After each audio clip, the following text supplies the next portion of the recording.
اعوذ باللہ من الشیطان اللعین الرجیم بسم اللہ الرحمن الرحیم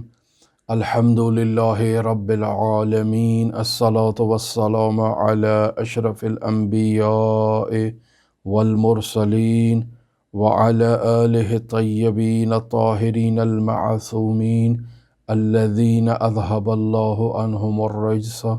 وطہرہم تطہیرا اللہم صل علی محمد وآل محمد وعجل فرج قائم آل محمد اللہم اخرجنا من الظلمات الوہم واکرمنا بنور الفہم اللہم افتح علینا ابواب رحمتک وانشر علینا خزائن علومک برحمتک یا ارحم الراحمین اللہم صل علی محمد وآل محمد وعجل فرج قائم آل محمد۔ مرحوم علی قاضیہ طباطبائی رحمۃ اللہ علیہ کی زوجہ نے ان سے وظیفے کا مطالبہ کیا، اور زوجہ محترمہ زیادہ تعلیم یافتہ نہیں تھی، تو آقا قاضی رحمۃ اللہ علیہ نے انہیں اسی وظیفے کی طرف ترغیب دلائی۔ اور معمولاً ہمارے عرفاء ایسے افراد کو کہ جو قرآن مجید پڑھنا نہیں جانتے، جنہیں عربی نہیں آتی ہے، ان کو یہی وظیفہ دیتے ہیں کہ تمہیں قرآن پڑھنا تو نہیں آتا ہے، سیکھنے کی بھی اب تم میں صلاحیت اور توان نہیں ہے، بوڑھے ہو چکے ہو۔ ظاہری بات ہے ہمارے معاشرے میں مبتلا بے مسئلہ یہی ہے کہ وہ افراد جو ان پڑھ ہیں، بوڑھے ہیں، اور زندگی کے اب اس سٹیج پر پہنچ چکے ہیں، اور معمولاً ایک آخری سٹیج پر انہیں اپنی عبادات کی تصحیح کا خیال آتا ہے، بیت اللہ کے حج کا انہیں خیال آتا ہے، ایسے میں وہ رجوع کرتے ہیں بھی اب ہمیں قرآن مجید کی تلاوت کریں۔ آپ جتنا مرضی کوشش کر لیں، انہیں آپ نہیں سکھا سکتے ہیں۔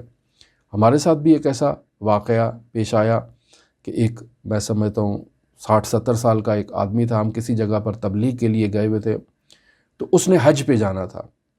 اب حج پہ جانا ہے تو ظاہر ہے وہاں اس نے عبادات کرنی ہے، اعمال حج کو انجام دینا ہے، اور وہ آیا ہے، اس کو سورہ الحمد نہیں آتی ہے، سورہ اخلاص نہیں آتی ہے۔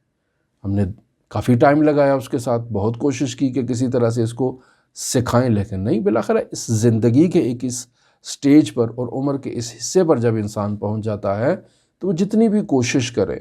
یہ کام نہیں انجام دے سکتا، تو ظاہر ہے اس کے لیے مشکل۔ اب ایسا شخص اگر چاہتا ہے امام زمان سے رابطہ قائم کرنا، ایسا چاہتا ہے شخص تلاوت قرآن کرنا، کیا کرے؟ تو قرآن مجید کو کھولے۔ عرفاء بزرگان اسی بات کی ترغیب دلاتے ہیں، قرآن مجید کو کھولے، ایک ایک سطر کے اوپر انگلی پھیرتا جائے، اور اللہم صلی علی محمد وآل محمد وعجل فرجہم تلاوت کرتا جائے۔ اس طرح سے درود شریف تو اس کو یاد دلا سکتے ہیں نا، پورے قرآن کو اسی طرح سے ختم کرے۔